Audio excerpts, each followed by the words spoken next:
Hello, this is MemeAnalysis, and today we're going to be talking about Creepypasta. Now, we'll just start with the name. Creepypasta has its origin in the meme term copypasta, which of course comes from copy-paste.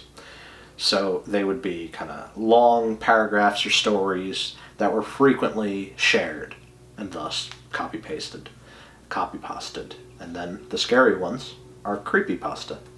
So, we're going to explore a few of the major motifs and traits that are present in creepypastas and in their imagery. So, I hope you enjoy. What are creepypastas? Creepypastas are a type of frightening story. They tend to be very simplistic. Sometimes they will involve a ritual that you have to act out. Sometimes they will involve a cartoon or a video game.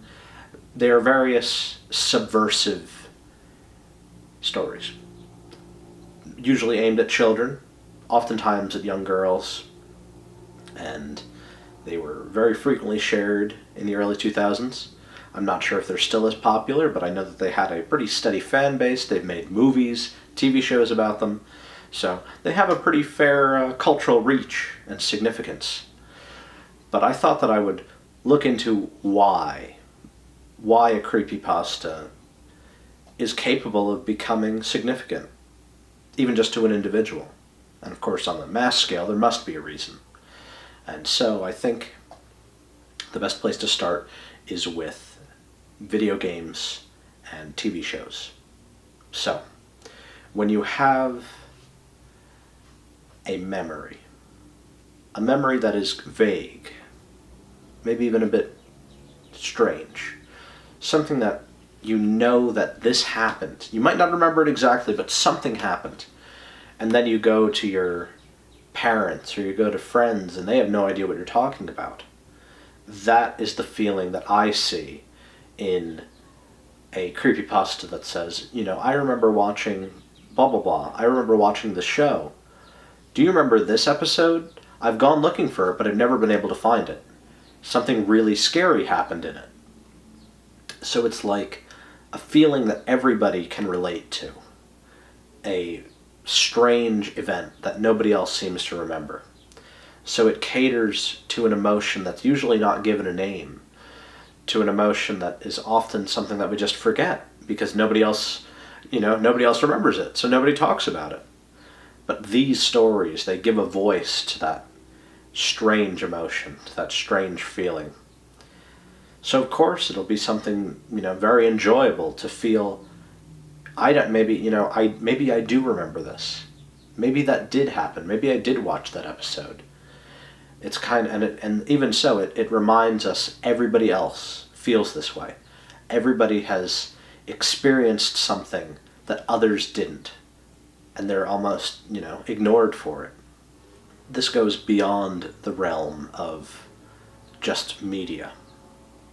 Oftentimes when we are children, we have very traumatic memories. And in some of the worst cases, when children are abused and they bring it up to their family, they deny it outright. They deny that this could have ever happened, that it just didn't happen. So I think a lot of these dark feelings are given attention, a lot of attention, in this kind of branch of horror. Motifs. There are a few major motifs that are found in the imagery that surrounds and builds up creepypasta. They tend to be very large eyes, Cheshire Smiles, and hyperrealism. So I thought that I would take a look at why these things are so potent, why they are so common, and what they mean. Hyperrealism. If you watched the episode that we did on Doodlebob, you will recall what I talked about with the Freudian uncanny, which is when something is unnerving, a little bit unnatural, and it invokes the unconscious because it is like us, but it is not. So hyperrealism is usually applied by a creepypasta to a cartoon. This cartoon which is usually, very silly and sticks with its animation style. But in the case of this episode that nobody else remembers, something very wrong happened. Something unnerving happened. The uncanny was brought to light. The way that Zizek describes it, I find very interesting. He talks about how watching films is like looking at a toilet bowl overflowing. It comes back out at you. What you tried to repress, it is brought back out. And that is how extreme the nature of the Creepypasta Lost episode is. That this horror, this uncanny, unconscious vision, it supersedes the fantasy into the cartoon itself. The cartoon becomes real, too real. Large eyes. Large eyes tend to be very prominent in the imagery of creepypastas. You have the most famous, Jeff the Killer. You have the very famous image of the Smile.dog. And of course we have aliens. And well, many other beasts have it. Those are a few good ones to look at. I think that it is about the internet itself. I think it's about what it is to use the internet. You take a person and you look at them while they're on the computer. They're usually slack, in a trance almost. Their eyes are not attentive. They're almost glazed over, sagging. There's no, you're not in a powerful stance. The creepypasta, the image, it reminds you almost of what is expected, what is opposite of you. That is a attentive force looking right at you. It's making eye contact. We have to consider that in internet cultures, there's usually a sense of escape from reality.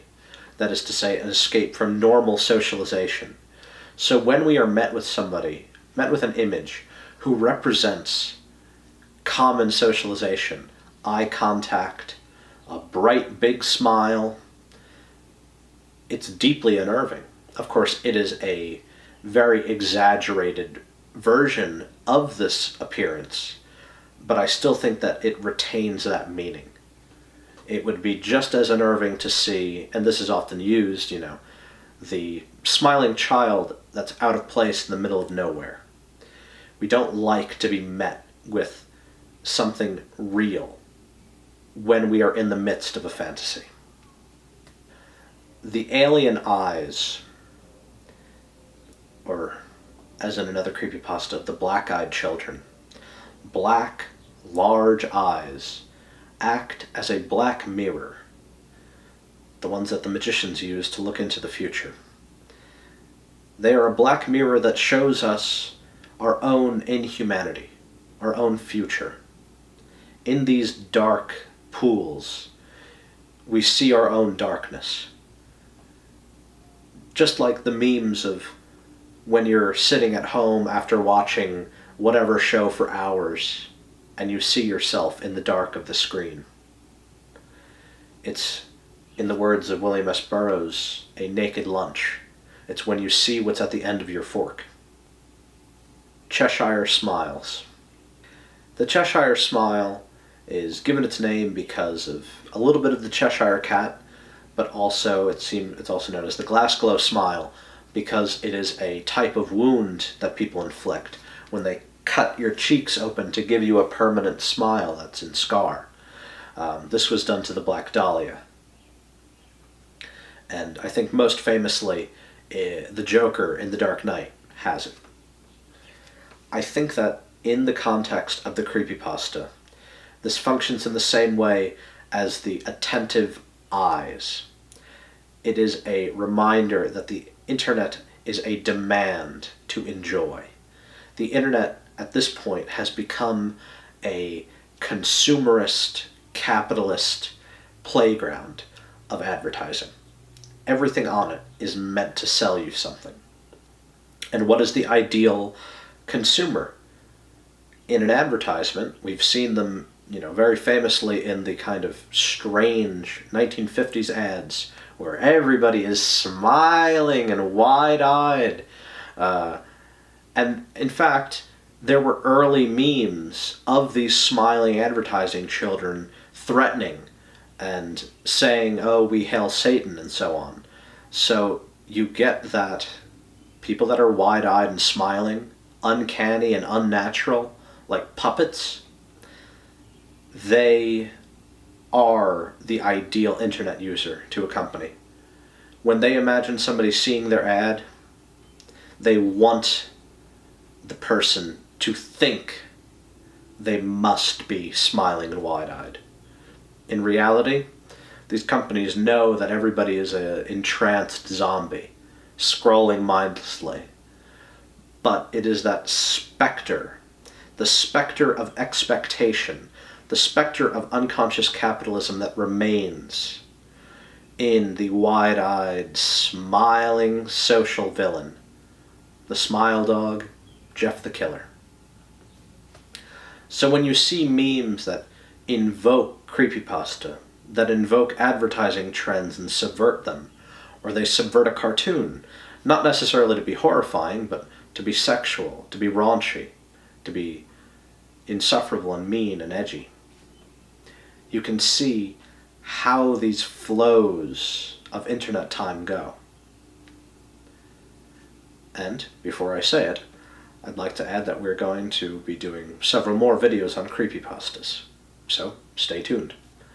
And remember, memes matter.